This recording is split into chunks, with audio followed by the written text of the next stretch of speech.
ఇంకో విషయం ఏంటంటే నిన్న సాయంత్రం కూడా నోటిఫికేషన్ ఇచ్చారు, ప్రెస్ నోట్ ఇచ్చారు.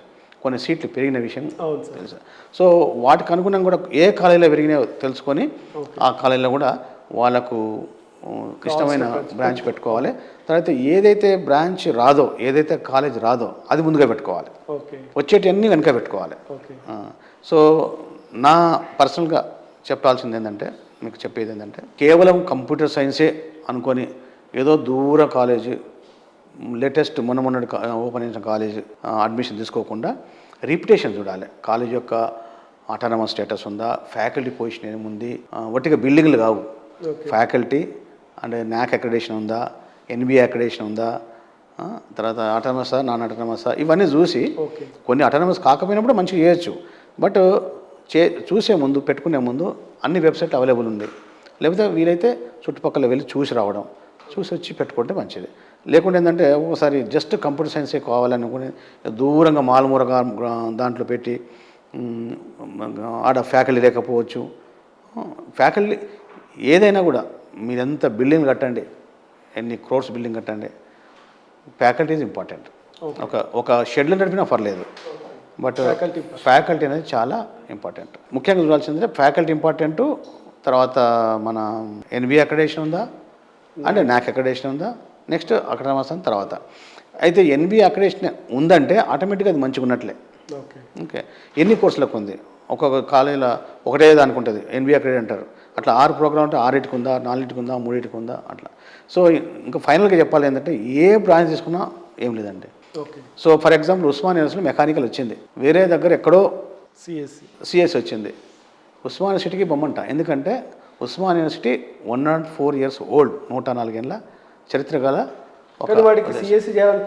కోరిక. అంటే అదే కదా, అండర్స్టాండ్ లేక, అది ఒక అవగాహన లేక, అంటే అమెరికాలో పోవచ్చా లేకపోతే జాబ్లో వచ్చా అనుకుంటున్నాను. But reputation. సో మీరు ఉస్మానియా యూనివర్సిటీలో ఏ బ్రాంచ్ వచ్చినా జాయిన్ అవ్వమని చెప్తారు. ఏ బ్రాంచ్ అంటే నేను చెప్తున్నా, ఇప్పుడు mechanical, electrical, electronics, computer science, ఏఎన్ఎంఎల్, మరీ బయోమెడికల్ అంటే వాళ్ళకి ఇష్టం ఉండొచ్చు, బయోమెడికల్ కూడా ఇష్టం మీద పోవాలి. ఫుడ్ టెక్నాలజీ, కెమికల్ టెక్నాలజీ, అది ఇష్టం. జాబ్లు వచ్చినాయి సార్, చాలా మంది వస్తాయి. అదే ఇప్పుడు చూడండి, food technology, chemical technology and మన టెక్స్టైల్ టెక్నాలజీ, అది కూడా స్పెషలైజ్ కోర్సెస్. అందులో ఎక్కడ ఖాళీగా ఉన్నట్లే కదా, వాళ్ళు కూడా ఉండట్లే. కాబట్టి ఇప్పుడు ఏ బ్రాంచ్ తీసుకునేది ఫస్ట్ చాయిస్, తర్వాత ఎంప్లాయ్మెంట్ కూడా కొన్నిటికి ఎక్కువ ఉంటాయి. ఫర్ ఎగ్జాంపుల్ మైనింగ్ స్టార్ట్ చేసినాం మనం ఉస్మానియా యూనివర్సిటీలో, 35 ఇయర్స్ తర్వాత మైనింగ్ స్టార్ట్ చేసినాం. మళ్ళీ అంతకుముందు ఉండే మన దగ్గర మైనింగ్ పాస్ అయిన వాళ్ళు ఎక్కువ లేరు జనాలు బయట. సో రాగానే బయటకు వచ్చినా ఇప్పుడు పబ్లిక్ సెక్టరే, మన గవర్నమెంట్ కాదు, ప్రైవేట్ సెక్టర్లో కూడా మైనింగ్ ఇంజనీర్స్ చాలా అవసరం ఉంది. సో కాబట్టి జాబ్ అనేది క్రైటీరియా కాకుండా జాబ్ ఆటోమేటిక్గా వచ్చేస్తుంది. ఏది తీసుకున్నా కూడా టాప్ 10 మంచిగా చదువుకోవాలి అంతే. యాక్చువల్లీ ఏంటంటే అన్ని తెలంగాణలో ఉన్నటువంటి అన్ని ఇంజనీరింగ్ కాలేజీల యొక్క బకాయిలు చాలా పెండింగ్లో ఉన్నాయి. గత ప్రభుత్వం సకాలం చెల్లించలేదు. సో సీఎం గారు ఈ మధ్యన ఏమన్నారంటే, ఆ మొండి బకాయిలు మేము వన్ టైం సెటిల్మెంట్ చేస్తున్నారు, దానిపైన మనం కసరత్తు చేస్తున్నారా సార్? అంటే జనరల్గా అది మాకు సంబంధించిన విషయం కాదు. బట్ సార్ మన సీఎం గారు మన జేఎన్టీలో మాట్లాడుతూ వన్ టైం సెటిల్మెంట్ చేస్తామని చెప్పారు. తర్వాత అట్ ద సేమ్ టైం మన ఈ అకాడమిక్ ఇయర్ నుంచి కూడా వెంటనే ఇస్తామని కూడా మీటింగ్లో చెప్పారు. అది అంతవరకే తెలుసు మనకి. వీటి వల్ల ఏంటంటే సకాలంలో చెల్లించకపోవడం వల్ల క్వాలిటీ దెబ్బతింటుంది కదా సార్. ఎందుకంటే వాళ్ళు కూడా ఎక్కడో అప్పులు, ఇంట్రెస్ట్ ఇవి తెచ్చుకోవాల్సి వస్తుంది కాబట్టి వాటి కూడా మీరు దృష్టిలో పెట్టుకోవాల్సి వస్తుంది. అదే ఇప్పుడు గవర్నమెంట్ కూడా చాలా దీని మీద ఆలోచిస్తుంది, కసరత్తు చేస్తుంది. 1 by 1 ఇట్లా చెప్పారు కదా. సో చాలా అప్పులు ఉన్నాయి కాబట్టి ఎట్లా ఒక ఫ్యామిలీ సంసారం దిద్దుకోవాలని అట్లా దిద్దుకుంటూ వస్తున్నట్టు అనిపిస్తుంది. ఎందుకంటే డబ్బులు దేని చేయాలన్నా డబ్బులు అవసరమే.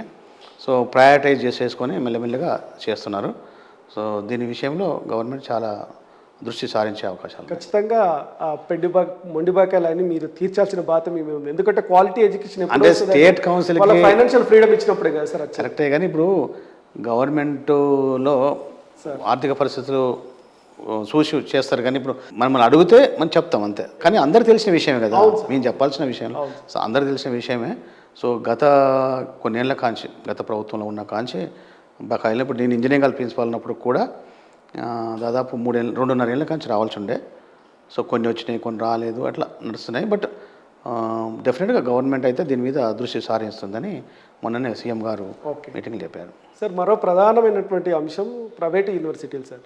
ఎందుకు ప్రైవేట్ యూనివర్సిటీలు ఎంకరేజ్ చేస్తున్నారు? అంటే ప్రైవేట్ యూనివర్సిటీల వల్ల కామన్ మ్యాన్ అంటే బిలో పావర్టీలో ఉన్న విద్యార్థి కౌన్సిలింగ్లో సీట్ రానప్పుడు అందులోకి వెళ్ళి చదువుకోవాలా, లేకపోతే ఇండైరెక్ట్గా ప్రభుత్వ యూనివర్సిటీలు అక్కడ ఎక్కడైతే కామన్ మ్యాన్ బిలో పావర్టీలో ఉన్న పేద విద్యార్థి చదువుకోకుండా అక్కడ క్వాలిటీ దెబ్బతీసి ప్రైవేట్ యూనివర్సిటీలని దగ్గరుండి ఎంకరేజ్ చేస్తారు అని అడిగితే ఏమంటారు సార్? ఇది గవర్నమెంట్ పాలసీ, కాబట్టి దాని మీద మనం మాట్లాడలేము. ఒక రకంగా ఏంటంటే ఇది గ్రాస్ ఎన్రోల్మెంట్ రేషియో పెంచే దిశగా కూడా అడుగులు వేయచ్చు కదా. ఇప్పుడు ఏంటంటే ఆల్ ఇండియా లెవెల్లో కూడా గ్రాస్ ఎన్రోల్మెంట్ రేషియో పెంచాలనేది ఆలోచన ఉంది. సో మన దగ్గర కూడా మన రాష్ట్రంలో కూడా అట్లా గ్రాస్ ఎన్రోల్మెంట్ రేషియో పెంచే దిశగా కూడా అడుగులు వేయచ్చు. ఏదైనప్పుడు కూడా ఇది పెట్టాలా వద్దా అనేది మన పూర్తిగా గవర్నమెంట్ నిర్ణయమే. ప్రైవేట్ ఇంజనీరింగ్ వల్ల గవర్నమెంట్ యూనివర్సిటీలు ప్రభుత్వ యూనివర్సిటీలోకి ఏదైనా ఇబ్బంది ఉంటుంది అంటారు సార్ భవిష్యత్తులో? చాలామంది ఏమంటుంటారంటే ప్రైవేట్ యూనివర్సిటీలలో రాను ప్రభుత్వ యూనివర్సిటీలో క్వాలిటీ దెబ్బతింటుంది అంటారు. అందులో నిజమైతే సార్? ఇప్పుడు ప్రజెంట్గా మన ప్రభుత్వం మాత్రం ఇప్పుడు ఇక్కడ చెప్పిన ప్రకారం డెఫినెట్గా గవర్నమెంట్ యూనివర్సిటీలకి గవర్నమెంట్ కాలేజీలకి ప్రాధాన్యత ఇచ్చుకుంటూ వాళ్ళకి ఫండింగ్ చేయడానికి ముందుకు వస్తుంది. దానికి డౌటే లేదు అసలు.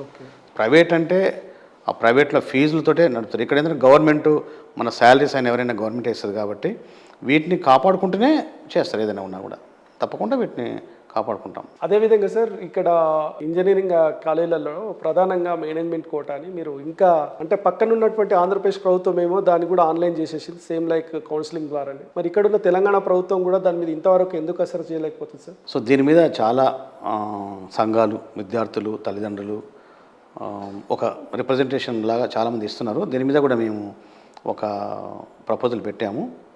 సో త్వరలో ఏదో నిర్ణయం వచ్చేస్తుంది దీని మీద. త్వరలో శ్రీరామ్ సార్ని ఎక్కడ చూడొచ్చు సార్? వీసీగా, ఉస్మాన్ యూనివర్సిటీ వీసీగా? అది మన చేతులు లేదు కదా. ఎందుకంటే సార్ మీలాగా డెడికేటెడ్ హార్డ్ వర్క్ చేసే వాళ్ళు, నిజాయితీ ఉన్న వాళ్ళకు సీఎం రేవంత్ రెడ్డి గారు పక్కన పెట్టారు సార్. అతను కూడా మీలాంటి వారంటే ఇష్టం.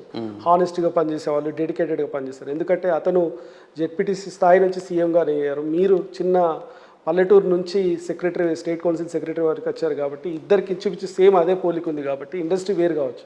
అంటే యాజ్ స్టూడెంట్స్గా మిమ్మల్ని ఒక స్థాయిలో చూడాలనుకుంటున్నాం. భవిష్యత్తులో మిమ్మల్ని ఎక్కడ? నేను మొన్న సీఎం గారి రెండు స్పీచ్లు నేను దగ్గరలో ఫస్ట్ రోల్నే ఉండి విన్నాను. నిజంగా ఇన్స్పిరేషనల్గా ఉంది. ఒక చిన్న స్థాయి నుంచి ఒక సీఎం లాగా ఎదగడం అనేది చాలా మొత్తం స్టోరీ చెప్పారు. నాకు కూడా చాలా ఇన్స్పిరేషన్ అనిపించింది. సో అట్లా ఒక హార్డ్ వర్కింగ్ తోటి ఇంత దూరం వచ్చాను. అదే అందరికీ 24 hours ఉంటాయి, మనకు కూడా 24 hours ఎట్లా సద్వినియోగం చేసుకోవాలనేది పిల్లలకు చాలా మోటివేట్ చేశాను నిజంగా చెప్పాలంటే. ఇంకా చాలా చెప్పారు, నేను ఒక చిన్న ఉదాహరణ చెప్తున్నంత. సో తలుచుకుంటే ఎవరైనా ఏదైనా కావచ్చు అనేది కూడా చెప్పాడు. అసలు మీరు సీఎం కావచ్చు, పిఎం కావచ్చు, ఒకటే ఏంటంటే డెడికేషను, హార్డ్ వర్క్, ఆనెస్టీ ఉండాలని చెప్పారు. సో ఒక గవర్నమెంట్ నా మీద ఏమన్నా అంటే కాన్ఫిడెన్స్ ఉంచి ఏది అసైన్మెంట్ ఇచ్చినా నేను చేయడానికి సిద్ధంగా ఉన్నాను.